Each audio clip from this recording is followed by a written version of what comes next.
Let me spend just a few minutes talking about the situation in the world right now, because the last couple of days have been dramatic. Now, there is no guarantee that we avoid catastrophe because the world's not well led, and the world is in a very unstable situation because of all the things that we've been discussing.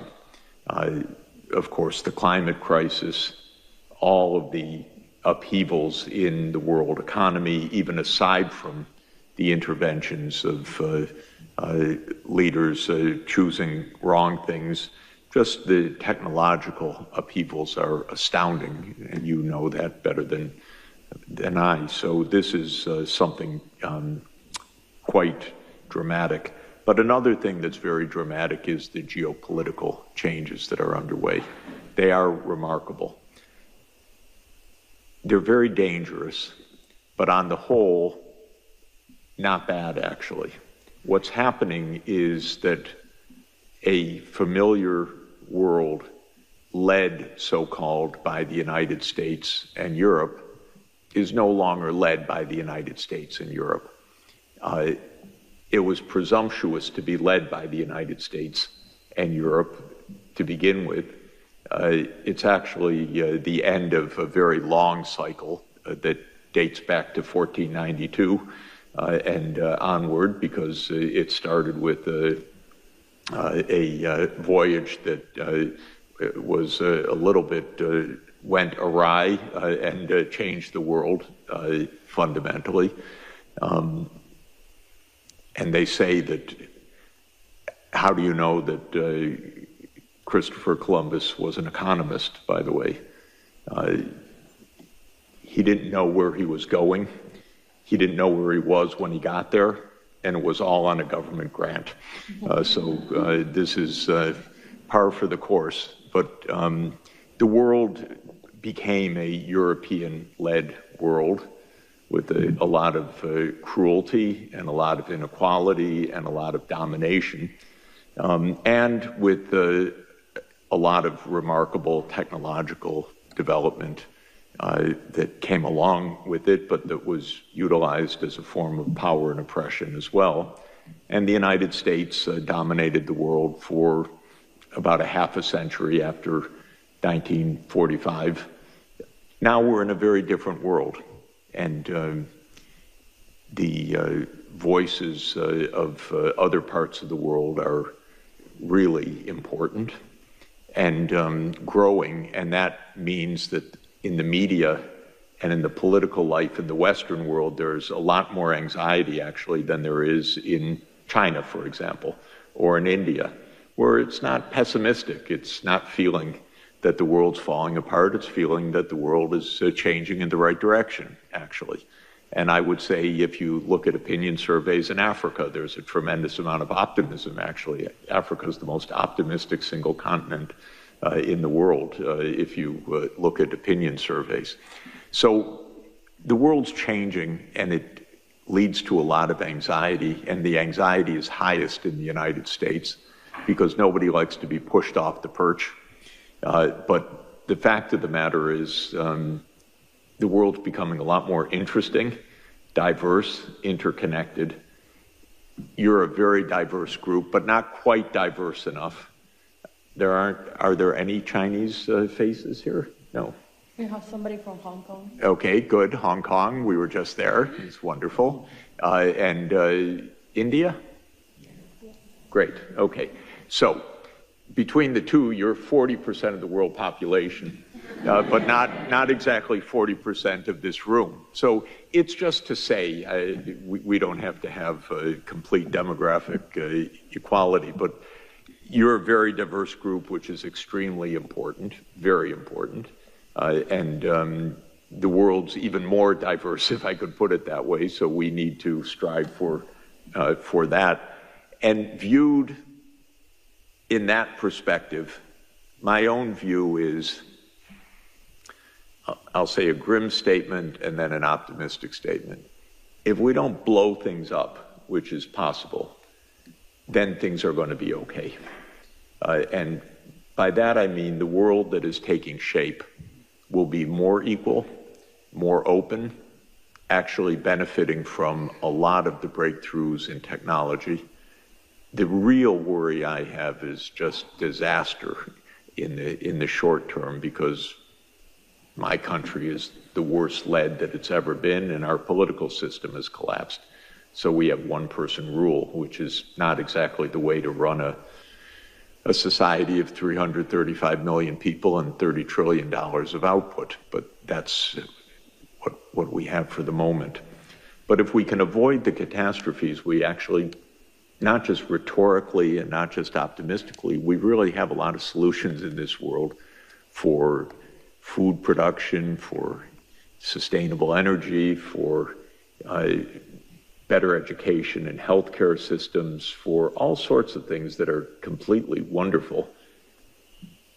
They're getting discovered, they're getting developed, you're pioneering many of them. They're not getting undertaken at the scale that they need and the pace that they need by any means, but they could be, because there's no fundamental shortfall of resources or know-how.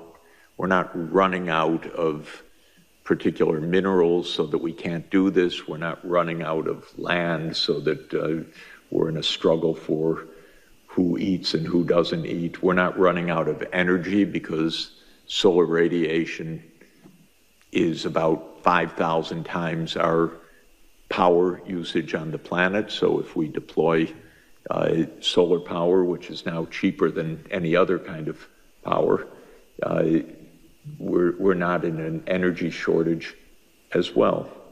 We're not in a know-how shortage, but we are in a fairness shortage. We're in a niceness shortage. We're in a calmness shortage. We're in a geopolitical crisis, and we are with a lot of instability from all of the upheavals of climate, which are going to get worse for the next 50 years, almost no matter what we do, because underlying our physical reality is a lot of warming built into the system and a lot of shocks that will come from that. That doesn't mean that the impacts necessarily get worse, because things can get buffered, we can become more resilient, we can become adapted, but the climate itself is going to become more dangerous shortly. So this is our state of affairs. Now, what specifically happened yesterday was the U.S. declared itself outside of the World Trade System. 2 weeks ago, the U.S. declared itself outside of the climate challenge. 3 weeks ago, the U.S. declared itself out of the sustainability challenge. 4 weeks ago, the U.S. declared itself outside of the WHO. All right. Honestly, it doesn't get dumber than this, really. But the U.S. is 4.1% of the world population. And as I said, the other 95%, I don't see things diminishing in intensity of purpose, but rather increasing. And there are a lot of very good things that are happening, even because of the United States' strangeness of behavior right now. For example, China and India, which have been at loggerheads for 60 years, for more than that, for almost 80 years, for a complicated reason that the British drew an arbitrary borderline in the Himalayas, and that has meant border dispute and conflict between China and India since India gained independence in 1947 and the People's Republic of China was formed in 1949, and they're still fighting over a line that a guy named McMahon drew arbitrarily in 1880, never having been up to the Himalayas where he drew the line. And there is, by the way, a theorem that I kind of subscribe to, that all problems in the world go back to the British. So that's true in the Middle East, it's true in the Himalayas, it's true in much of the world. Yes, it's true all over Africa. It is actually a very good rule of thumb. It's not quite a proven theorem, but it's a very good rule of thumb. In any event, the Indian and Chinese foreign ministers got together and said, what are we fighting about? We should trade more, we should invest more. And then very positive statements came from Prime Minister Modi and from President Xi. Then last week, 3 other countries that are at loggerheads for no reason in the world, honestly, China, Korea, and Japan. They are divided because the United States says you're on our side and they're the enemy to China and Japan, and to Korea and Japan vis-a-vis China. The 3 got together because they see the U.S. Not such a great, protector of their interests, and they said we need to improve relations with each other. This is very, very good. And if you think about Iran and Saudi Arabia, for example, which was defined by the U.S. to be the fundamental schism of Shia and Sunni, and so much of U.S. policy was playing the Sunnis against Shia, Iran, and so forth. They made a rapprochement last year, which China helped to broker in a very wise way. The United States would never have done it and never even have thought about it, but China was very helpful. So truly, I'm not so pessimistic at all. I just see the world changing, and I can understand the pessimism in the newspapers that I happen to read in the U.S., because they're all geared around the idea of the U.S. as number one. And if you put that aside, I like a world in which China's playing a much larger role, and India's playing a much larger role, and the African Union's playing a much larger role, and Saudi Arabia's playing a much larger role. To me, this is a great world. It's a world of diversity, much better food, much better conversation, much better places to visit, much more fun in conferences and meetings and problem solving and all the rest. But if you just happen to be a U.S. strategist, it looks very grim and dangerous and so forth. So I don't buy into the danger part. I do buy into the danger part for the reasons I said, but I don't buy into the inevitability of crisis. So what I would really like you guys to do is to stay on the networking course and the practical course and the problem-solving course. And I want us to help you to do that. And just to be very clear, SDSN Youth is not to empower youth per se. It's to help solve global problems, of which you have a lot of solutions. So that's a little bit different. We have a little more access than you do to some places, being older and gray hair, but you know how to fix our phones and computers a lot better than we do, and what's going on with the latest apps and how to use them and so forth. And that's actually unique knowledge in our world right now. And so it's really important that you're at the table. It's true, you should be at the table for 2 reasons. One, to protect the interests of your generation against 78-year-old U.S. presidents that don't know how to think ahead. So that's true, but I don't think that's the main reason you should be at the table. The main reason you should be at the table is you can help move this agenda forward in a very significant way. So I had good experience when I was young. Luckily thrust into places where I could do something at an early stage of my career. And thank God it worked, because otherwise that would have been the end of it. But in any event, you can do a lot. But I also know we can help you too, because you learn a lot actually along the way as well.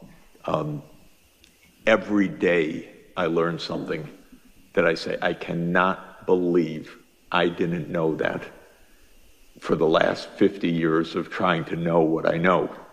and pretty fundamental stuff every day, which is weird to me, actually, because by now it should be kind of rote, but it's not rote at all. There's just so much to learn. And I kind of walk around my whole life with a book in my hand, or now with an ebook or on my phone or something, reading every day and learning pretty basic things, actually, which is annoying, really annoying, because it should have been done already, but it's not. So all of that is to say we can help you, and I can help you, and I can help you network, and I can help you learn things. So don't presume you know everything, but don't presume that you don't know what you're seeing with your own eyes about things that can be done. So that's really the balance that's extremely important. Now, what's going to happen after 2030? Let me say a few words about that, because you're going to play a big role in that. Obviously, we're not going to achieve what we set out to achieve in 2015, September 25th, 2015, when Pope Francis ushered in the Sustainable Development Goals at the UN. The agenda was pretty optimistic beforehand. At the time, it was very stretched goals. It would have required a lot of capacity and working together to make them happen. Of course, we just didn't get the major powers to work very hard on any of this. The only one that made a major effort, in my view, was China, actually. Europe said a few things at the beginning, but Europe got caught in this Ukraine war, which to my mind was just a disastrous mistake, because the United States doesn't know how to make peace, and blew the chance after 1991 to help create a true collective security arrangement in Europe. Instead, it expanded NATO. But I don't want to go there. Just to say, the US didn't try, Europe didn't try very much. China launched the Belt and Road Initiative, which is a very big and positive thing. Africa launched the African Continental Free Trade Area, which is a very important thing, and a very positive development. But the world as a whole, for the major powers, didn't try very hard. So we're reaching, and I don't want to go into it, but my view is the US at the University of North Carolina concocted something called SARS-CoV-2 and made a pandemic. That's another long story, but we just lost a lot of time. So what are we going to do? My hope, personally, and this is something we can discuss longer, is that we continue under the framework of the Sustainable Development Goals. And the reason is it's taken 10 years to have governments understand a bit about how to make such a complicated, multidimensional programming process, because it's not simple to do this, to plan for 17 major objectives, long-term planning, strategy, and so forth. Now, the goals won't stay exactly the same, but I don't want to redo everything to have a new set of goals and a new framework, because honestly, to my mind, it may be constructive in bringing new voices in, to be sure, so I don't want to rule out deliberations which will take place, but I don't think we should throw out everything, because it just would be a major loss and time sink. And in our world today, the US will walk away from the table anyway, and it just may be very hard to get a framework, other framework. So I'm hoping we continue under this broad rubric, resetting, adding, no doubt, something about artificial intelligence as SDG 18, or repackaging some of the objectives and so on, but to keep this framework to mid-century, because the next period, to my mind, is to 2050, is to mid-century. And that's, in fact, what we need to decarbonize the energy system. It's what we need to transform agriculture. It's what we need to create a workable digital society in which good things rather than bad things happen with these new technologies and so forth. So that's what I think what I am going to be aiming for in the next few years. This will probably be decided more or less around 2027 or 2028. So there will be a UN process. The next Secretary General will assign a commission, probably. There'll be deliberations. You'll be involved in national level and global processes and youth ambassadors in many ways. And we should really strategize together about this, and you should make further outreach to other groups in order to do this. One basic point is that what makes all of this very hard is thinking ahead on a time horizon and a complexity longer than governments know how to do. So if you want to change the energy system, it's not a 1 year or a 5 year or a 10-year process. You really have to be able to think about 25 years or 30 years and basic changes of technology and learn how to put that into a real political process and so forth. And this is what I find most governments don't know how to do effectively. Again, China is better at planning in this way than any other government that I know among the major governments. Europe's not bad at setting goals, but it then doesn't necessarily actually create the planning to deliver them very effectively. I'll say also I have huge hopes, expectations, and demands of the African Union in the coming years. There's a new AU commission that just came into office on March 15, and Africa needs to make a breakthrough in the next 30 years. It can't go on like this with many conflicts, with kids not in school, with the systems not working, with electricity not reaching still hundreds of millions of people. And that's what we were discussing in the Financing for Development workshop that we had earlier this week, how to make those breakthroughs. So one thing I'm asking of you is helping to instill the idea of really basic transformation in your countries, regions, and since we're going to do it together at a world scale, that yes, we really can create a better future, and it's not only wish fulfillment, it's actually very practical work. For me, by the way, I caught who had a slide that I think Sinead, about the importance of education as being absolutely fundamental. Was that you, Sinead? Yeah. In any event, okay. There are probably 300 million kids not even in school right now. And we have to absolutely say, no, are you kidding? Not another school year like this. This is crazy. And the reason they're not in school, in some places, it's because of conflict and displacement. But for at least 200, 250 million kids, it's because the governments don't have the funds to hire teachers, to have the schools, and so forth. And I want to have a fit together with you to the powers that be that this cannot go on any longer. You cannot leave kids out of school in this world. They cannot have a future that way. This is the most basic point of everything that we're trying to do. Every one of you had the fortune, and you probably had a lot of struggles, twists and turns, good luck, parents that helped, friends that helped, family that helped somehow that you could get an education.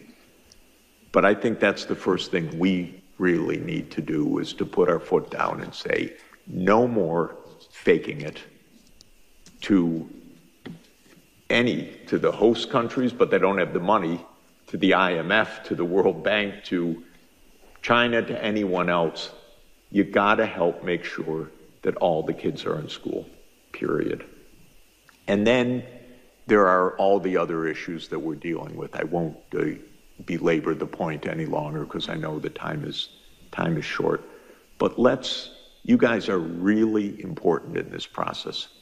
And to add to your importance, connect with others that you think we need to bring into this process, because this is a very powerful group that can really make a huge difference and can really, by the way, you can help the older ministers in the government, the presidents and so forth, understand this is no joke. This is real for your societies. This